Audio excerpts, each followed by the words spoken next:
भोजपुरिया श्रोता को, संसार को प्रणाम करता हूँ। ज्योति सिंह जी इंस्टा पे पोस्ट करती हैं कि आदरणीय पतिदेव श्री पवन सिंह जी, मैं आपसे मिलने लखनऊ आ रही हूँ। तो मैं उनके विचार को, उनके व्यवहार को अच्छे से जानता हूँ। हम लोगों ने आपस में बात किया और इस बात को प्रशासन में सूचना भी किया कि हाँ सर, ऐसी ऐसी बात है। फिर हम लोग रात में खाना खाने बैठे थे। हमारे मित्र, हमारे छोटे भाई धनंजय जी, ऋतिक खाना खा रहे थे। तो धनंजय ने बोला कि भैया, ज्योति जी के भाई से बात हुई कि वो लोग आ रहे हैं। मैंने बोला भाई, थोड़ा मन ठीक नहीं लग रहा है, उन लोगों से बोलो ना कि 1-2 दिन बाद आ जाएं। खाना वाना खा के हम लोग सो जाते हैं। नींद में ही हूँ, मैं सोया हूँ। मेरा बड़ा भाई आता है और बोलता है कि पवन, नीचे ज्योति आई हैं। मैं उठता हूँ, मुझे एक मीटिंग में भी जाना था। मैं ये बोलना चाहता हूँ कि कानून हमारे लिए भी मायने रखता है और कानून आपके लिए भी मायने रखता है। तलाक का केस हमारे तरफ से आरा से चल रहा है। मेंटेनेंस का केस ज्योति जी के तरफ से चल रहा है, बलिया से।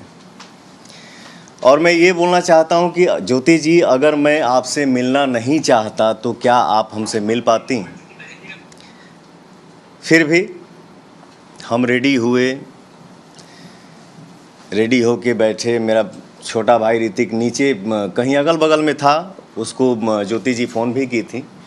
ऋतिक आया, धनंजय जी आए और उनको सम्मान सहित फ्लैट के अंदर लेके आए। हम लोग अच्छे से मिले। ज्योति जी थीं, उनकी बड़ी बहन जूही जी थीं, उनके छोटे भाई दुर्गेश जी थे और एक नया लड़का जो उनका सोशल मीडिया देखता है। मैं उनसे मिला।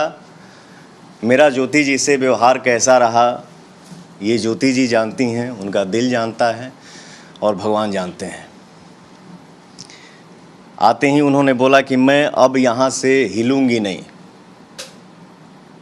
मैंने बोला पानी पीजिए।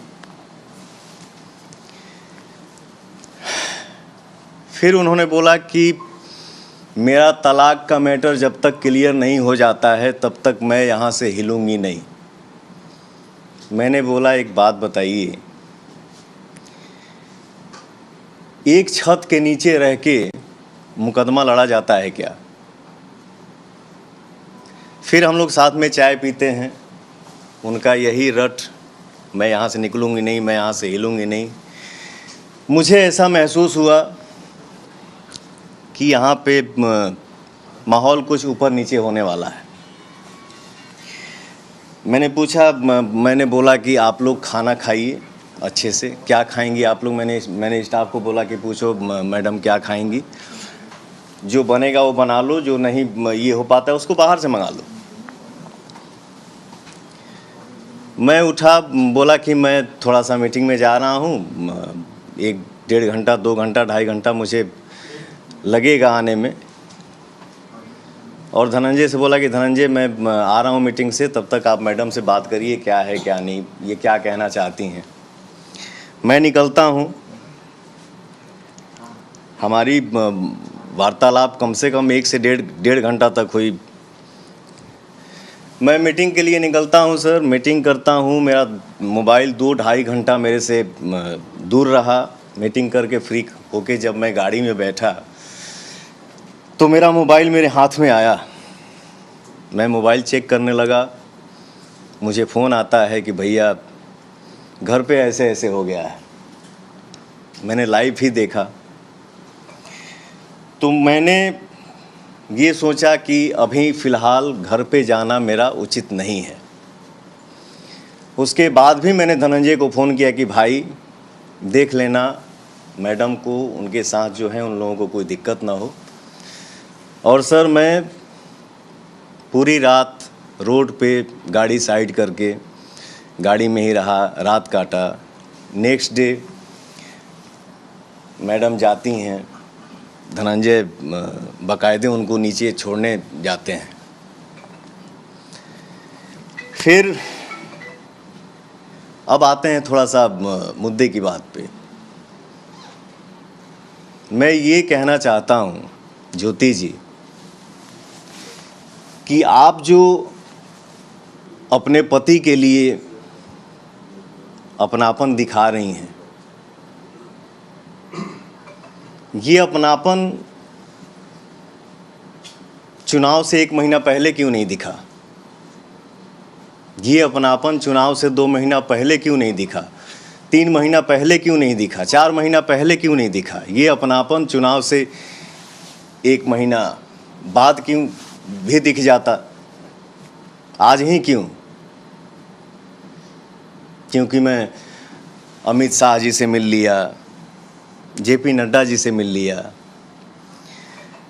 धर्मेंद्र प्रधान जी से मिल लिया, विनोद तावड़े जी से मिल लिया, उपेंद्र कुशवाहा जी से मिल लिया। वाह रे अपनापन। और एक बात, ज्योति जी के पिताजी राम बाबू सिंह जी लखनऊ आते हैं,